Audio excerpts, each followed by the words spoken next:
doing that preventative measure so that it's like, if you're at home and your partner comes home, they're not the first person that receives the brunt of all your feelings, right. Or vice versa. Like maybe you're coming back from a really great date or a really bad date or whatever, that your partner at home isn't the first person who gets all the brunt of all your feelings. Yeah. If you're happy with the same old ways of dating, if you enjoy sucking at communication, and you have no desire to improve your romantic life, then our podcast might not be for you. But if you want some out-of-the-box ideas to deepen your current relationships, broaden your sexual horizons, develop a better understanding of yourself, or learn more about non-monogamy, then you've come to the right place. I'm Jase. I'm Emily. And I'm Dedeker. And this is the Multiamory podcast. Songs I know I did, forcing me to form myself to fit. On this episode of the Multiamory podcast, we're talking about how to reconnect with your partner after one of you has been on a date with someone else. This tends to come up most often with couples who are newly non-monogamous and with couples who are living together, but it can and does come up at any time in any relationship. Yeah, most definitely. Also, very sad news for all of you listening. Emily is not with us today. She is in rehearsals for a debut of a musical that she's doing. Yeah, really intense rehearsals where it's like they're putting up the show in like 5 days or something. It's like 5 rehearsals and then they do shows, yeah. So anyway, Emily's not with us today. It's like the Adrenaline Junkies version of theater. Yeah, I exactly. Think. Yeah.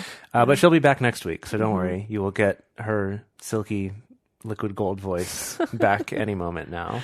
Okay, so as we said, talking about reconnecting with a partner, and this isn't just applicable to the very specific situation of coming back from a date with someone else. It also can work after a fight. It can also apply after some sort of period of separation, whether that's travel or whether, one or both of you have been dealing with depression or anxiety and you've needed to take some kind of time or some space away from your partner.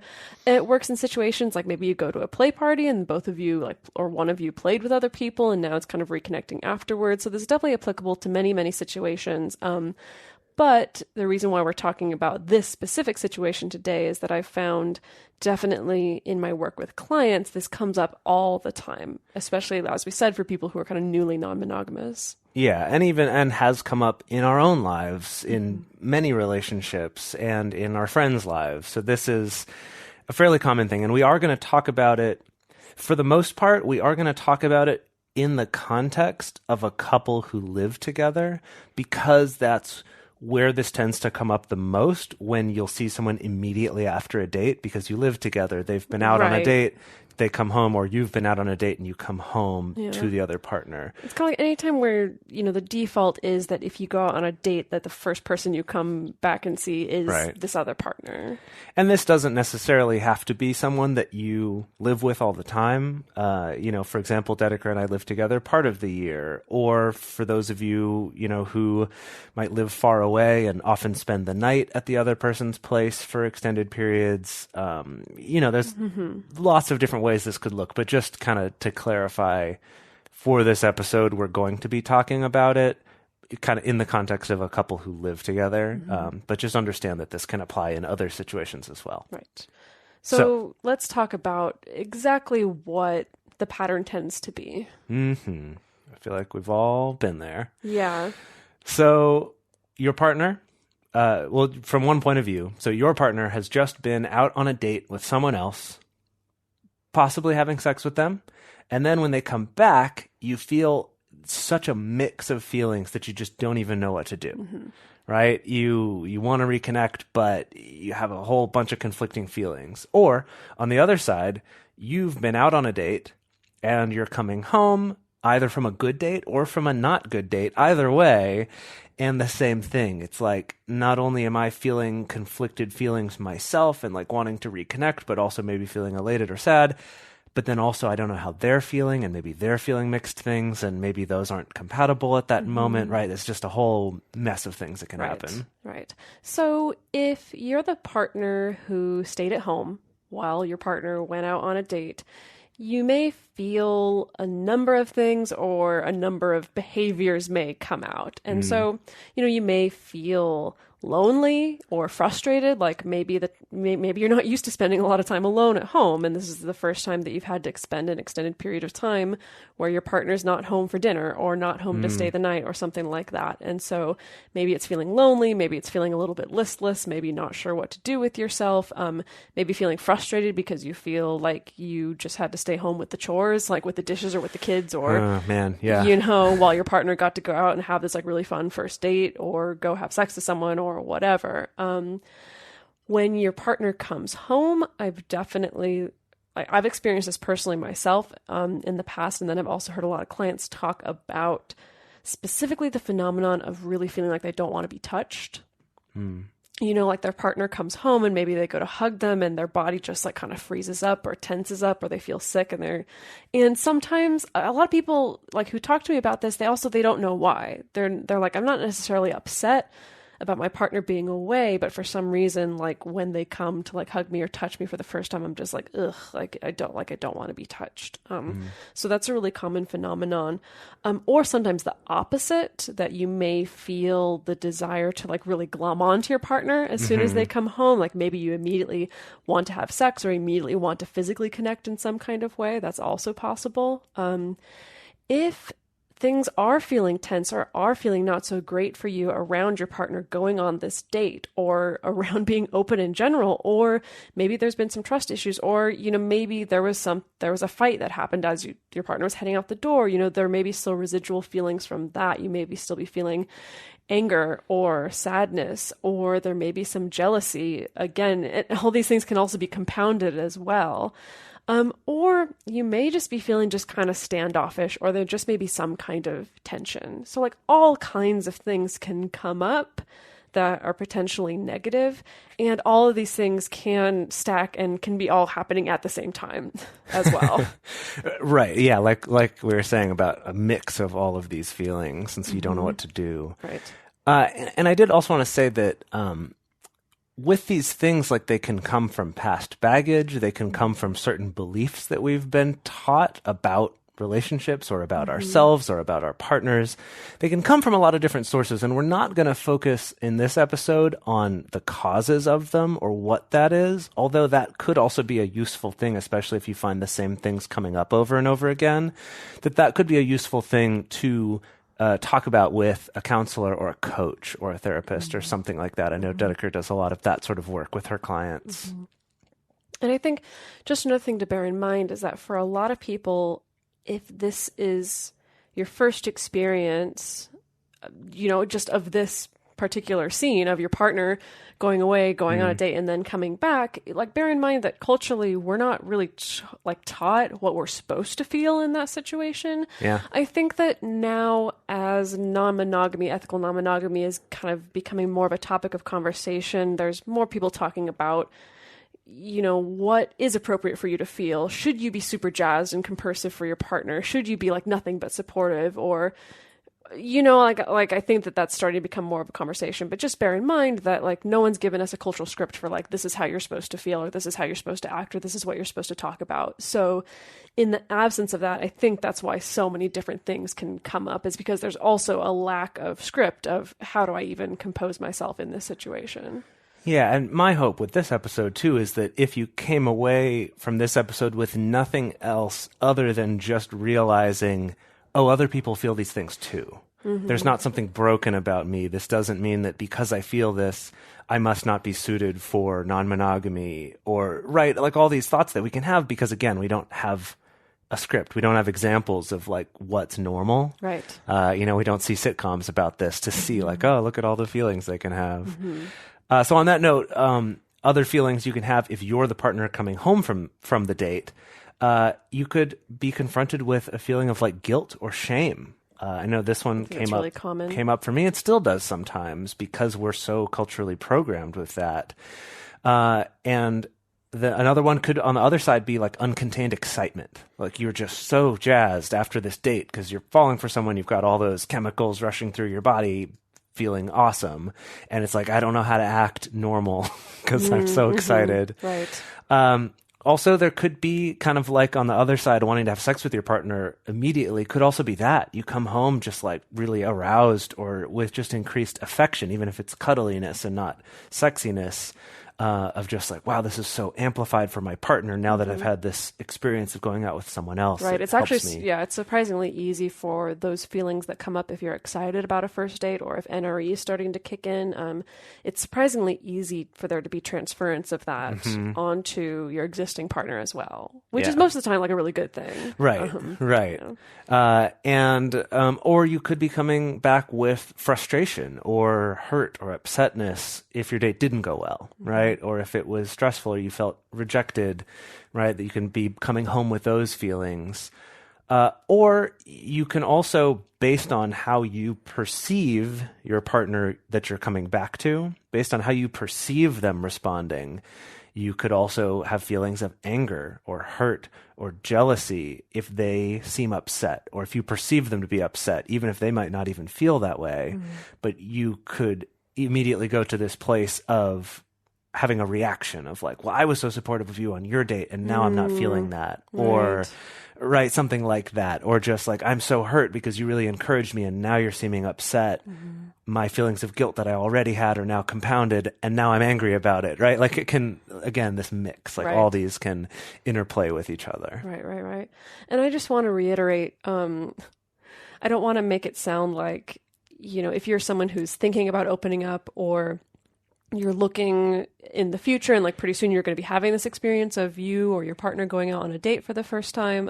I don't want you to think that like this is definitely going to happen. Like these feelings 100% are going to come up. Like both of you may feel quite positive or you may feel quite neutral. And that's totally fine and like totally great too. But just bear in mind that sometimes you can be caught off guard with the things that come up, and that's okay because a lot of people end up feeling this kind of big old mix of both positive and neutral and negative emotions at the same time. Right. To kind of put it into a different perspective, something we talk about with jealousy a lot is we make the comparison to the way that we all as adults learn to manage jealousy when it's about siblings or coworkers or friends or something like that.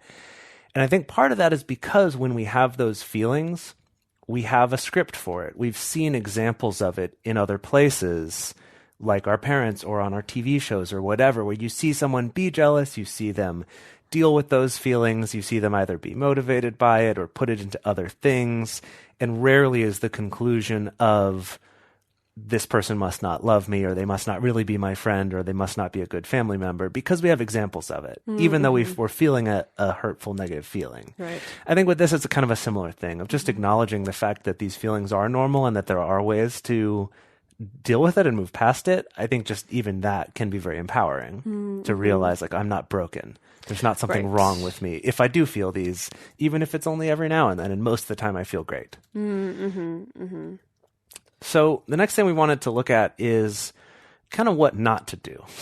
Right. Yeah. I want to talk about the most common mistakes that I see and that I've also done personally, honest, Me like to be too. totally honest.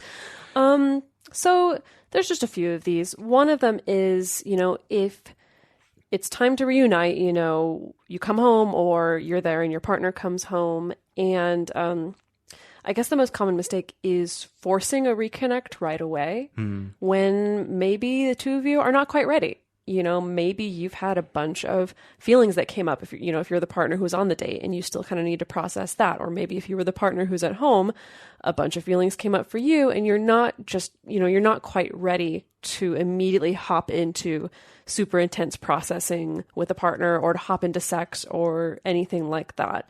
And so there's definitely a lot of potential for damage to be caused by forcing a reconnect. And I think the way that I often see or hear about this playing out in people's lives is, partner A comes home from a date, partner B maybe feels a little weird or is a little standoffish, partner A feels rejected and feels like kind of out in the cold and then feels like, well, why are you avoiding me? Or like, why won't you have sex with me? Or why won't you hug me? Or why won't you touch me? They feel really hurt when, partner B who's at home just still wants time and space. And there's this struggle immediately about, it's kind of like whose needs are more important, Right. like struggling about like, do we force reconnection or not? Yeah, and then on the other side of that is avoiding reconnection, which is just kind of the like head in the sand. Let's not talk about it, pretend it didn't happen. Let's avoid talking about anything uncomfortable, because I think, again, this can come from the idea that if we acknowledge there's any discomfort, then maybe something's wrong with us, or maybe we've made a horrible mistake, or right? Yeah. That I think it can come out of that fear. But this, on the other side, it can sort of drive this wedge between you, where it's like there's this thing we're not talking about that then over time can sort of grow. And now there's more and more. And then it's now a few months down the road, and you've said that I love you to this other person, and it's gone so far, and I had no idea because we didn't talk about it. Right. So it's kind of like, because you haven't practiced early on creating an open channel of communication to talk about, for instance, how your date went or how you feel about this new person, that then it kind of just establishes, it kind of sets you up for failure later on, when it's kind of like you have to start to disclose or talk about more serious things, but you haven't kind of even begun forging that path in the first place. So it becomes a little bit more difficult. And again, I feel like for people, this doesn't necessarily often come from a malicious place. Often it comes from a place of, well, I just went on a date and it was great, but I don't know how to talk about that to a romantic partner. I know how to talk about that to a friend or a family member, but I don't know how to talk about a good date to a romantic partner. And so it's easier to not talk about it.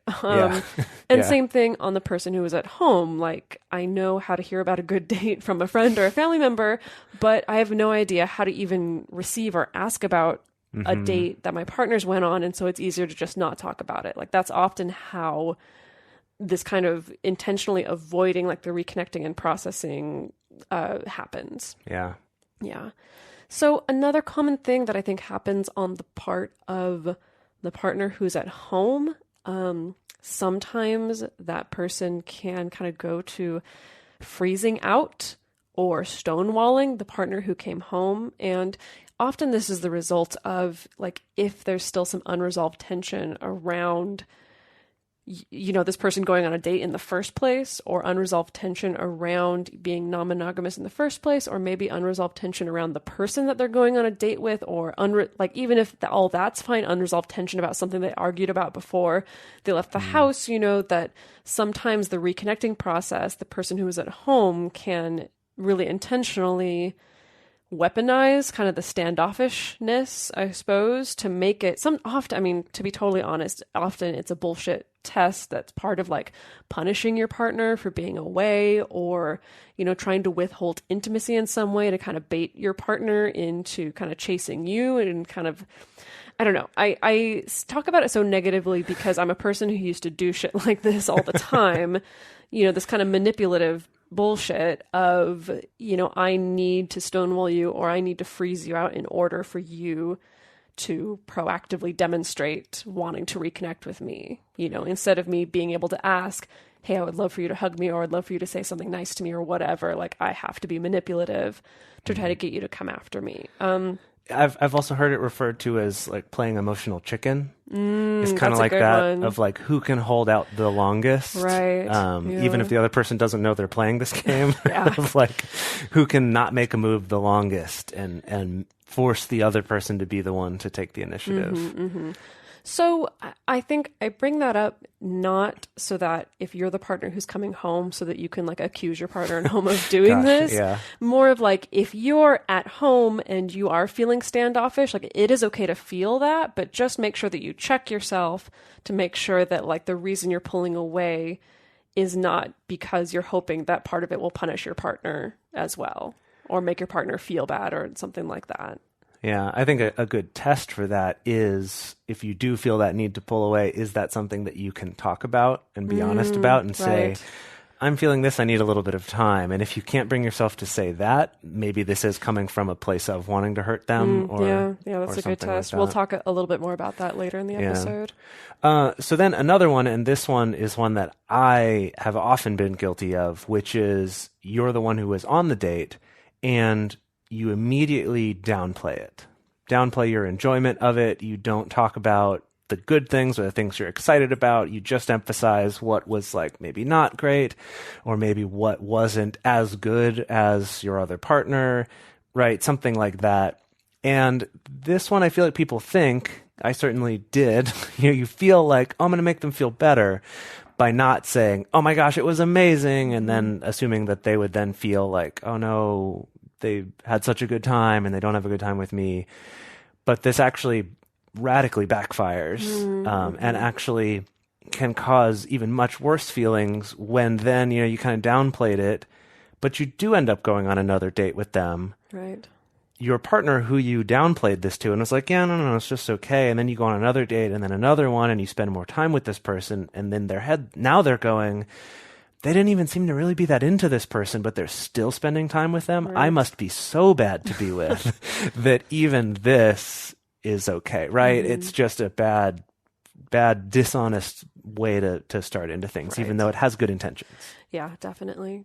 And then on the other side of that, I think, another common mistake that I see is feeling pressure to be really excited and positive when your partner comes home. And I feel like I see this more with people who have done all their research and read all the books and listened to all the podcasts and really feel like I need to be compersive. I'm a bad polyamorous person if I'm not compersive. And the thing is, I think there's a fine line here, because I do think that maybe genuinely you feel maybe kind of neutral, but you want to proactively be supportive of your partner. And so maybe you do kind of, I guess, like you are more positive with them than maybe you're 100% feeling.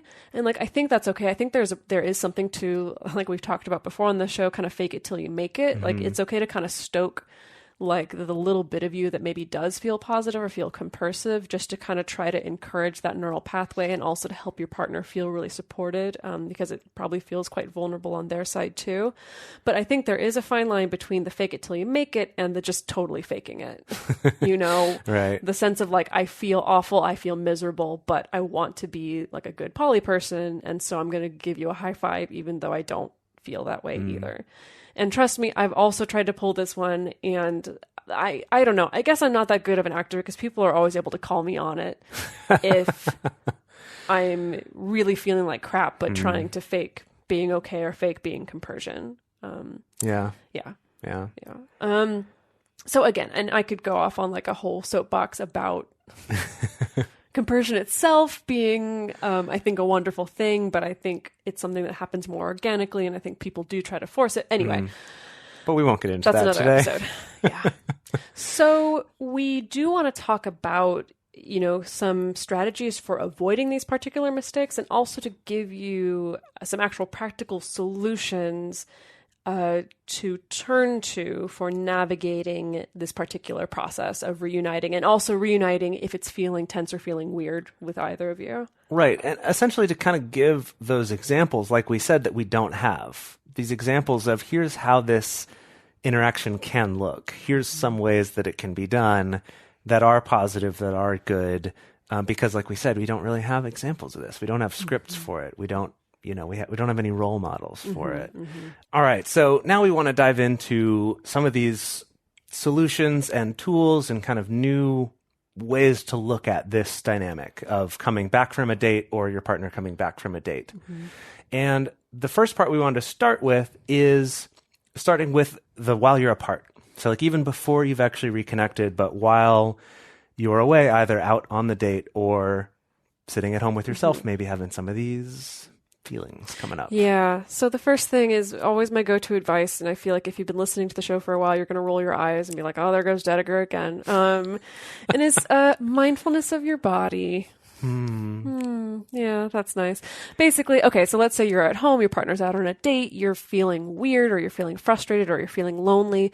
Is just bringing some mindfulness to like, where does that live in your body? Like, are you feeling tension in your chest? Is it like there's something weird straining in your shoulders? Or do you feel it like in your hands? Like, do you want to like clench your hands into fists? Or do you feel like hitting something? Or do you feel like crying? Or just being aware of what's happening in your body. It can be really good to, kind of check in with your body and then maybe write out what you're feeling. If that helps for you to kind of process it through writing or even just feeling it. Or sometimes like what I'll do if it's like, oh, I feel like around my heart, like just something, it feels like my heart is nauseated somehow. I don't know how that is, but it does. Sometimes even just like taking your hand and just like acknowledging that part of your body, just like kind of giving it some love or even giving it some massages. And that's not to say that that's going to instantly make it all go away or make it feel better, but just to kind of give a little bit of that comfort and more of that awareness. And you can do the same thing too if you're the person who's out on the date. You can do that for your entire evening if you want. Check in with your body if you're feeling nervous before the date. See what that feels like when you're on the date. If you're having a good time or a bad time, just getting curious about like, what does that feel like? Where does that live in my body? Where is it showing up? When you're heading home and you're noticing, I'm feeling tense. I feel like I'm worried that my partner is going to have a bad reaction, or I'm worried that we have to hop back into like the argument we were having before I left, or I'm worried because I have no idea what I'm going to come home to, uncertainty. Exactly. Yeah. Figure out where is that showing up in your body. So just kind of having that awareness at your fingertips, and that leads into the next thing. Or does it lead into the next thing? It doesn't lead into the next thing. No, I think it's somewhat related. Does it? Okay. Well, and so this is about finding outlets for certain feelings before reconnecting with each other. Mm-hmm. So what this means, kind of like Dedeker was mentioning about like writing this down, I think that's actually a great technique is to do, and this is the one where everyone rolls their eyes of like, there goes Jase again, is doing some journaling, right? Is take a moment to write down what you're feeling. Write it down either as if you're talking to your partner, if that feels good to you, or I actually recently I've come into this thing of writing as if I'm telling another friend, especially if you don't feel like right then you have someone that you can talk to about the feelings you're having who isn't going to immediately, judge you for that, or is going to say like, oh, well, you shouldn't be polyamorous, or, oh, well, I don't think that's a good relationship for you or something, right? Like, especially if you don't feel like you have someone that you can just talk to about your feelings and them to say, it's okay, like that's fine. And again, I think this would be a great place for the Patreon group or the discourse group or the Facebook group through our Patreon, is to have a place to be like, I need somewhere to talk about my feelings where people can actually listen and go, yeah, I've been there too. Yeah. Instead of making some judgment about it or making it about you making a mistake. But it's kind of, doing that preventative measure so that it's like, if you're at home and your partner comes home, they're not the first person that receives the brunt of all your feelings, or vice versa. Like maybe you're coming back from a really great date or a really bad date or whatever, that your partner at home isn't the first person who gets all the brunt of all your feelings. Yeah. And I realize like maybe this is a little bit tricky to pull off if you're the person who's out on the date, because it's like, well, when do I have time to post in a Facebook group? But, could be when you're on your way home, or if you want to text with a friend about your date who's open to talking about that or hearing about that. Again, just kind of finding some outlet for processing all of your feelings.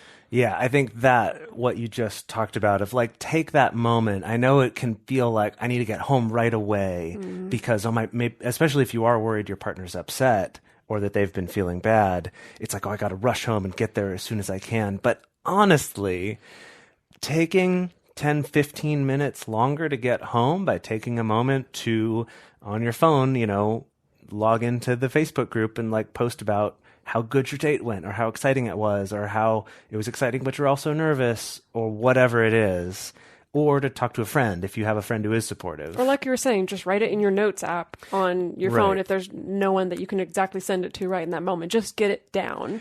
But that 10, 15 minutes later that you might be is going to have so much less of an impact than you coming home feeling centered and not like, I need to tell you all of this, or I'm holding back so much, or like whatever it is. You just coming home in a place of being more centered and in control, super helpful. And then the same thing for if you're the one at home, right? Is just taking that time to have expressed a little bit.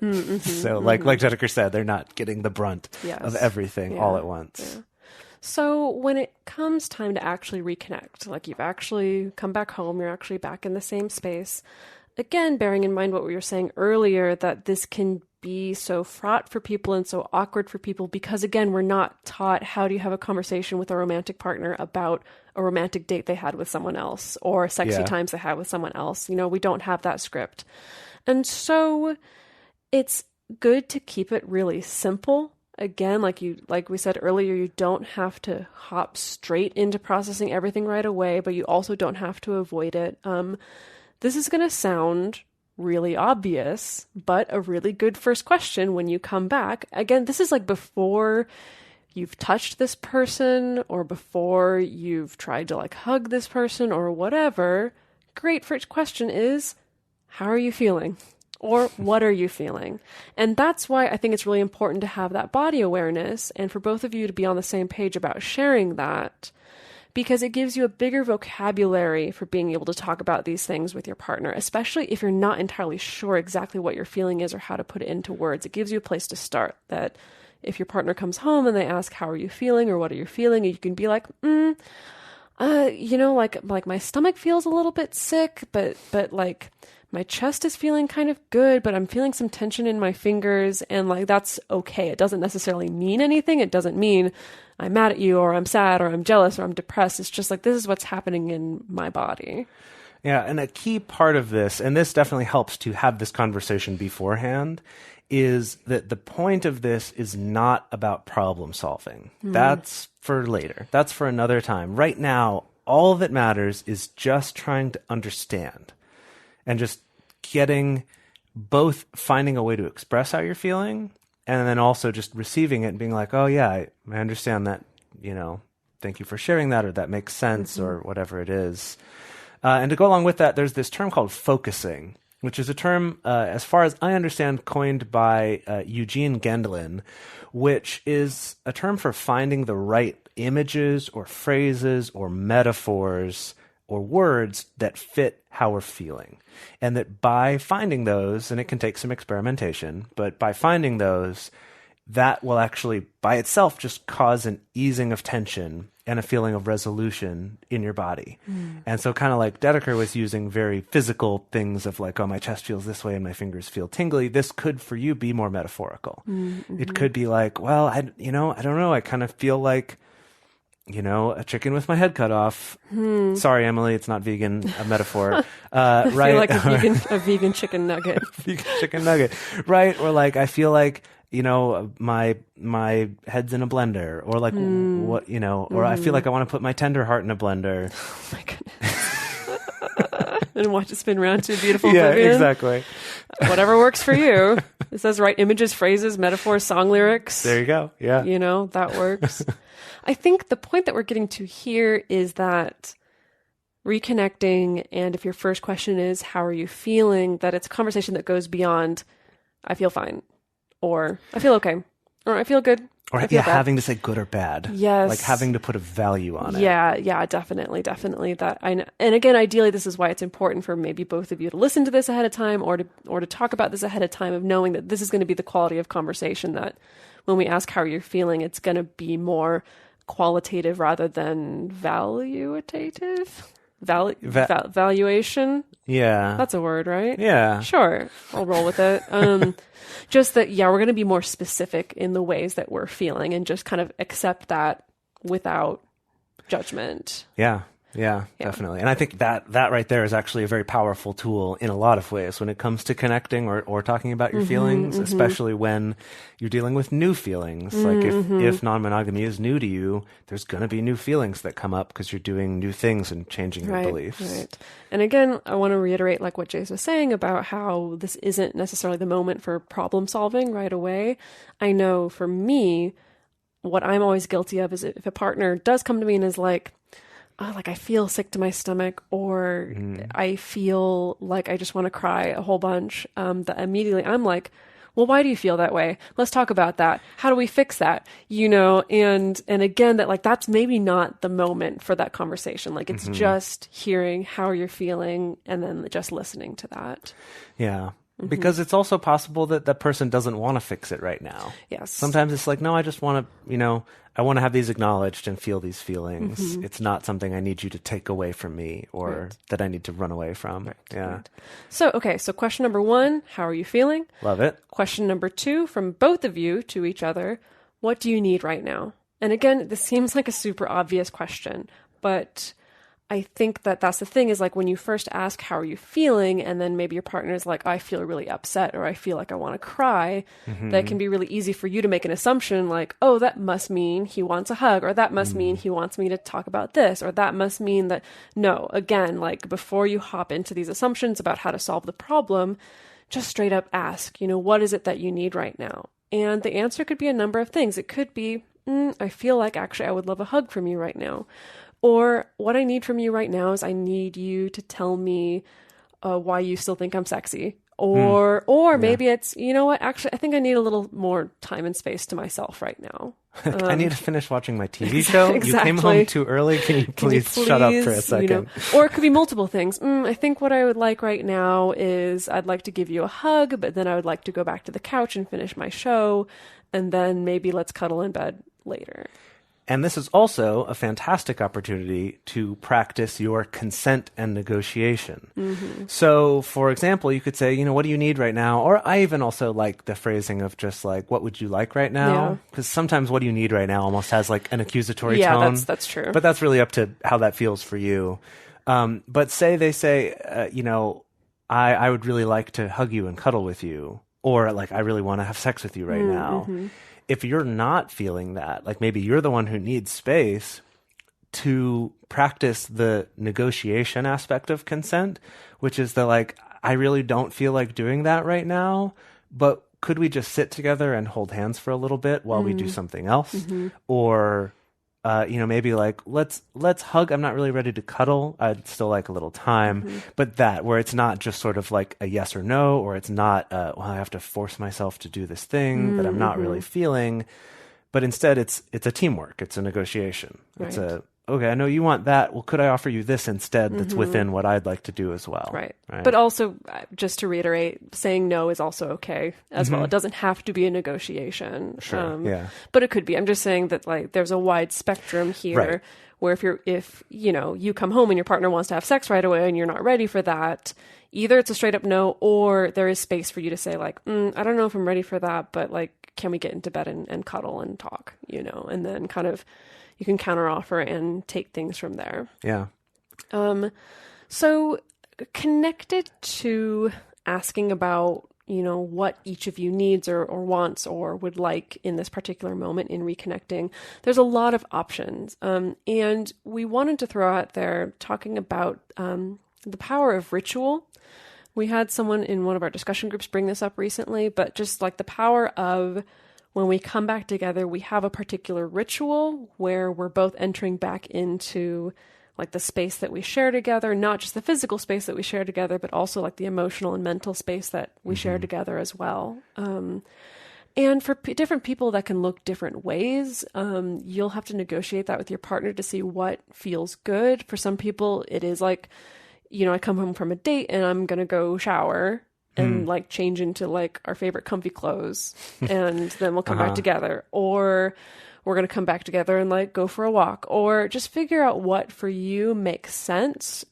Because ritual, not to make it sound like super magical or spooky or anything like that, it really can help, again, just kind of as shorthand for your brain and for your body, for getting kind of back to that space of feeling comfortable and feeling safe, that you felt beforehand. It's also such a great way to find some certainty in something that can feel very uncertain. Right. And something that I feel like we've talked about quite a while in the past. It's actually kind of been a while since we've talked about this, but there have been some studies showing that being more tolerant of uncertainty, like being more comfortable with uncertainty, is a trait that helps people thrive in non-monogamous relationships. And it is something that you can develop, over time, learning to be more comfortable with that. But it very much goes against our cultural notions of like everything needs to be certain. We need guarantees. We need contracts. We need promises of things and kind of this is in everything. It's the way we think about politics and laws and marriage and all sorts of stuff like that. But having a ritual is a known thing. It's like, I know that when I come home from this date or when my partner gets home from this date, we're going to do this because that's what we always do. And that, like, at least I know one part of this interaction, I know how that's going to go. And I think that's actually very powerful to find these kind of touchstones of predictability. Yeah. And along those same lines, as you and your partner sit down and figure out what's a good ritual for reconnecting after a date, it's also a good conversation to have about what's a ritual for reconnecting after a fight. Like, that's also just a good thing to kind of have in your toolbox we know that when we're both ready to kind of let go of our shit and come back together, that we have this kind of established ritual of knowing, like, okay, we're good now, so we can move forward. Something that I want to toss out as a suggestion is, so I had a client recently who I described this concept to, and then they actually gave me, there's an official term for this, and I did warn them that I was going to appropriate this. And so thank you, you know who you are if you're listening to this. But it's this idea called parallel play. And it actually comes from child psychology. And so the idea is that when we're very, very, very little, when we're just learning how the world works as far as being social with people, that the first thing we learn is how to play by ourselves. Like, when we're very tiny, we don't really have the tools or the skills or the processing power to figure out playing with another child. So we play on our own, like with our own toys. And then the next stage is called parallel play, which is that the next thing we learn is how to play next to another kid or another toddler, another baby, but we're not necessarily interacting with them because, again, like, we don't quite have those skills or haven't figured that out yet. And then the last stage is then finally we learn how to play face-to-face with other kids directly. And I found with a lot of my clients, this concept of parallel play when reconnecting really helps people because, again, there's a lot of emotions coming up. There's a lot of weird feelings or negative feelings or weird body feelings that may be coming up. And the idea of, okay, my partner's going to come home, and then we're immediately going to hop into like this really intense discussion, or we're immediately going to try to have sex with each other, or that it's like, that feels like a little too much. And I'm maybe not ready for that. But transitioning into that, easing into that can be really helpful. And so, for instance, parallel play can be something like, if you reconnect and instead of immediately sitting down to like, well, let's sit across the table from each other and like have a meal and like talk everything out. Let's go take a walk. And literally, physically, what you're doing is you're side by side. You're not facing each other. You're facing out into the world. You're focused on other things. And you can talk if you want. You can not talk if you want also. But it's this idea that you're able to be in kind of the same space and close to each other without it necessarily already hopping to, we're able to like hug each other and touch each other and look each other in the eye or stuff like that. If you're still feeling kind of tense around each other, it can be things like watching a show together. And I think that's a really good example for a ritual. If it's like, okay, awesome, have fun on your date.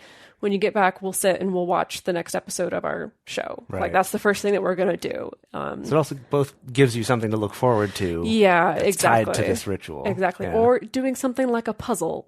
Or I threw out the suggestion earlier of like going to the driving range, I guess. I don't know, just anything where it's like we have an activity that we're doing together, but that's not about us facing each other. And it has a couple benefits. One being that it takes the focus off of your partner, and it also takes gets you out of your own mind a little bit too, I think. And it kind of gets you focused on doing it unites you, but in the fact that you're both focused on something outside of yourselves. Yeah, I love and so it is kind of this indirect reconnecting. And again, if you're listening to this and you're like, I've never had an issue with this, like, that's great for you.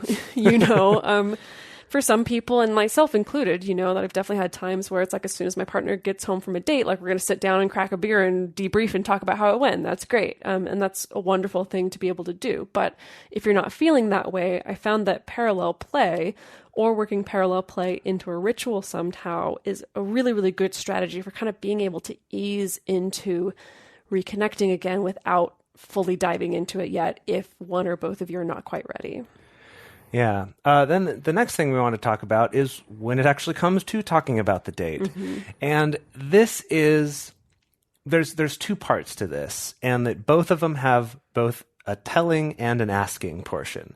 So the first question is, do we want to talk about the date? Like, do I want to talk about your date? Do you want to talk about your date? Right?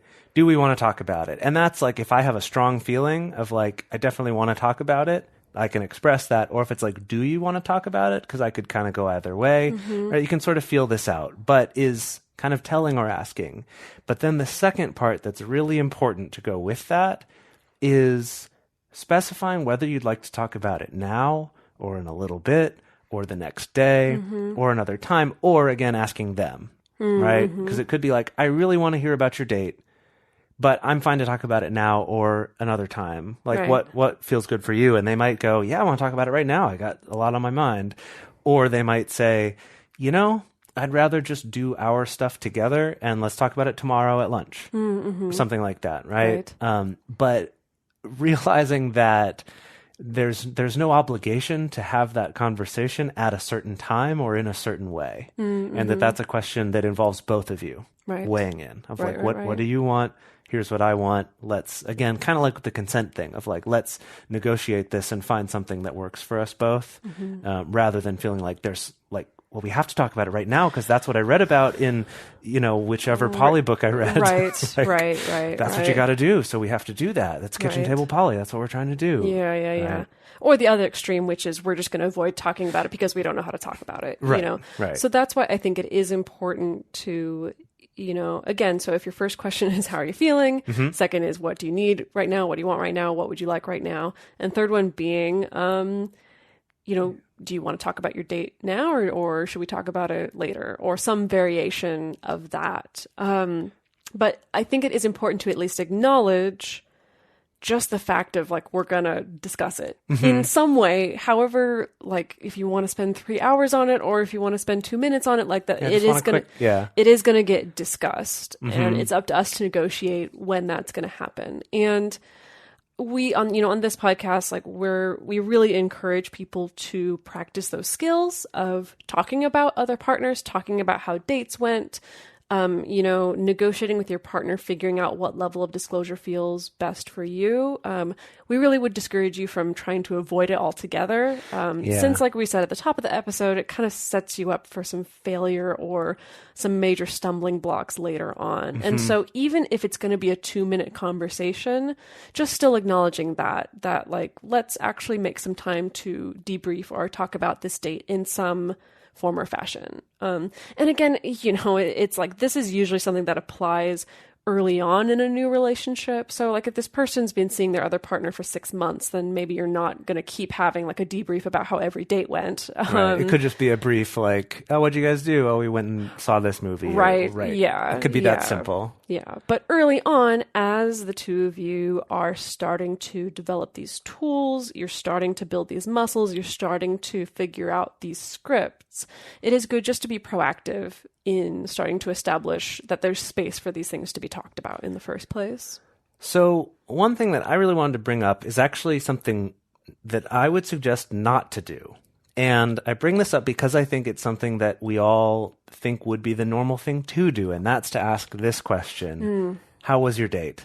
And I would actually love to suggest that this is a bad question to ask, period, even if this is a friend or a family member or anyone, because the question is essentially asking the person to boil down everything that happened and then place a value judgment on it. Kind of like the whole like, how are you feeling versus kind of like, what are you feeling? Like that subtle difference. And that by asking like, how did the date go? They have to be like, good or bad or right. It's like, I'm trying to boil everything down and now I'm feeling all this pressure to like, well, do I think they liked it? How did I feel? Like, that's a really complicated question that I don't think gets a very good answer. Right. Like, I don't think it gets a very interesting answer. And so we were talking about other questions to ask. Right. Like other things to ask. And I think that it could be, I like the question of how are you feeling now? I think that's interesting. Or like, what are you feeling? So you mean like when it's actually time for the two of you are sitting down and you are debriefing on how the date went? I meant more the question we talked about before of just like when you come home, rather than like immediately how was the date and expecting a good answer. Instead, it's just what are you feeling? How are you feeling? Yeah. I think that's nice. But then when it actually comes to talking about the date, I think it's interesting to try to ask more specific questions. And that these could be things like, as simple as, oh, what did you end up doing? Or, maybe asking about a specific thing like, oh, were there any like interesting conversations you had or like, what did you talk about? Or right. Or like, was there anything like fun or surprising or just trying to come up with some of these more specific things. Right. I think is a much better question than just how was the date. Right. And if you're the person who is coming back from the date, again, this is also fraught with confusion because it is like, what do I say? Like, do I talk about every single little thing we talked about? Like, do I just do the fire hose method of disclosure, or do I meaning saying everything, and saying just absolutely blurting it all out? everything, Yeah. or do I downplay the good parts, or that? So some strategies for that. I know something that I like to do is I like to bring up something that connects this new person that I went on a date with to my existing partner. And it can be very simple. It can be something like, oh, when I was on the date, we talked about, this game that she's playing. And I mentioned like, oh, actually, Jase plays that game a whole lot too. And he told me about this part and it sounds really interesting, or something like, oh, yeah, I mentioned that like you worked on this film. And he's like, oh, I really love that film. And, so something that I suppose I found that what it kind of implies, or kind of what the subtext is there, is that like, even though I was out on a date, like you still exist and you were still on my mind and you were still very present for me. And it's so specific, but it's definitely something that I really like conveying to my partners. And I also really like hearing as well. But that's also just me. That's not necessarily how everybody ticks. I think another part of that is not only that you're on my mind, but also that I'm not afraid to talk about you to someone else. And I think also, again, early on in opening up a previously closed relationship, there can be a lot of fear of that, of like, oh, my partner's going to go on these dates and they're going to pretend I don't exist. Or, right, because that's the only model we've been taught is being shady, right? Is cheating, is being secretive. So it kind of helps to establish like that this is on the up and up. And especially if you have any history of being hidden from a partner or someone cheating on you or something, it can be extra affirming to have that like, no, I am being talked about. Right. I am being acknowledged that I exist. And just as a side note also, I think we've covered this on other podcasts or other episodes, not whole other podcasts.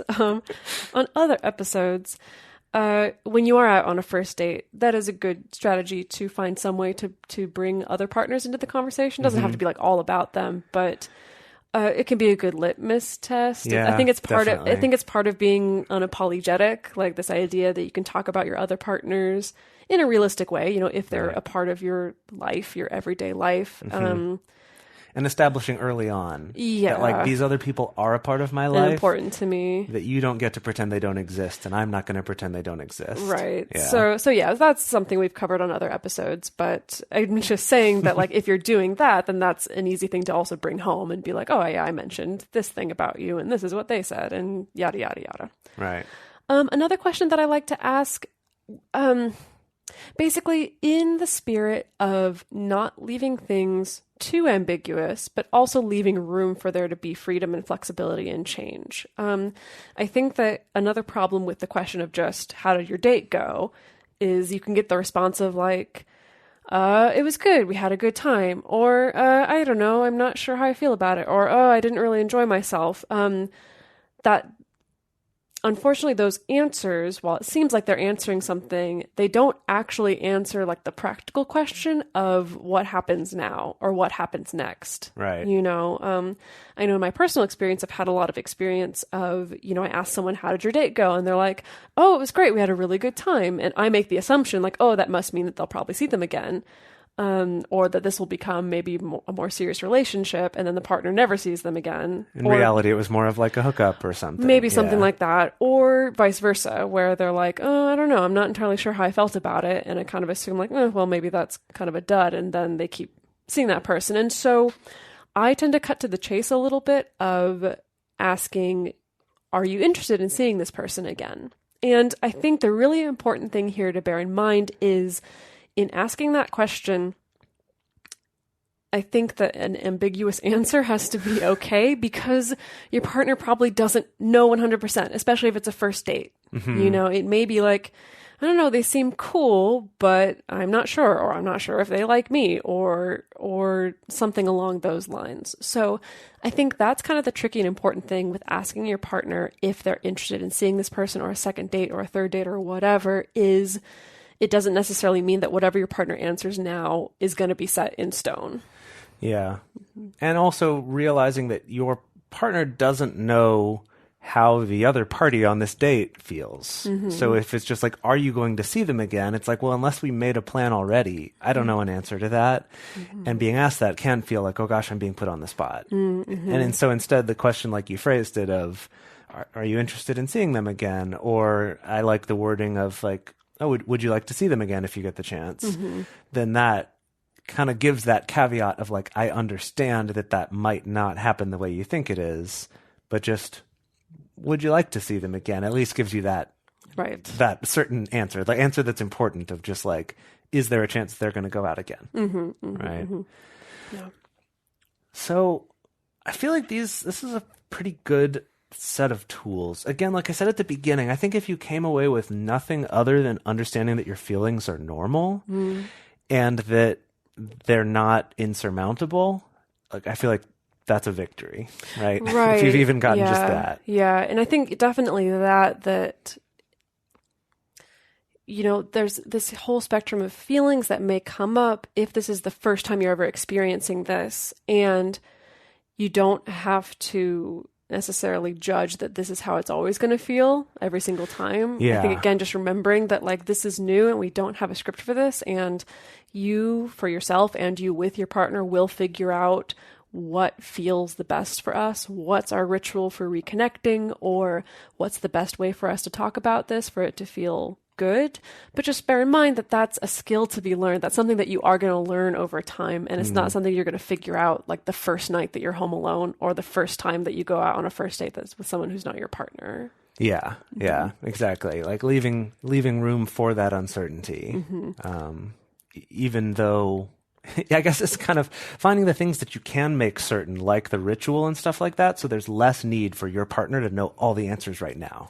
Yes. Because that's not a fair thing to ask of anyone, especially when it involves a third party's feelings, right? Like I can't give you any definite answers because I don't know how they're going to act tomorrow. Maybe my feelings are going to change. Maybe I'm on the fence and then we talk more and then I'm more into them. Or maybe I'm on the fence and they say something stupid tonight and I'm like, never mind. Never gonna have sex with you. Right. Like we just don't know. There's so many unknowns. And so realizing that you can add some certainty into your life, not by forcing your partner to have that certainty, but in other ways, like through these rituals or through activities that the two of you can do together that you can both have control over. Like, well, we know we're going to do this thing. Right. And as always, we definitely love to hear from you. If you have a lot of experience with this, if you and your partner or other partners or multiple partners have figured out different tips and tricks for what works for you to reconnect, if you've figured out any kind of little ritual or microscript that you follow when you and your partner are reconnecting after a fight or something like that, we definitely love to hear from you. So if you want to get in touch with us about that, you can send us an email to info@multiamory.com, or you can send us a message on Twitter, Facebook, or Instagram. You can also leave us a voicemail at 678-MULTI-05. You can also leave us a voice message on Facebook. To support our show and to join our private Facebook community and discourse forum, go to patreon.com/multiamory. Multiamory is created and produced by Emily Matlack, Jase Lindgren, and me, Dedeker Winston. Our episodes are edited by Mauricio. Our social media wizard is Will McMillan. Our theme song is Formed I Know I Did by Josh and Anand from the Fractal Cave EP. full transcript is available on this episode's page on multiamory.com.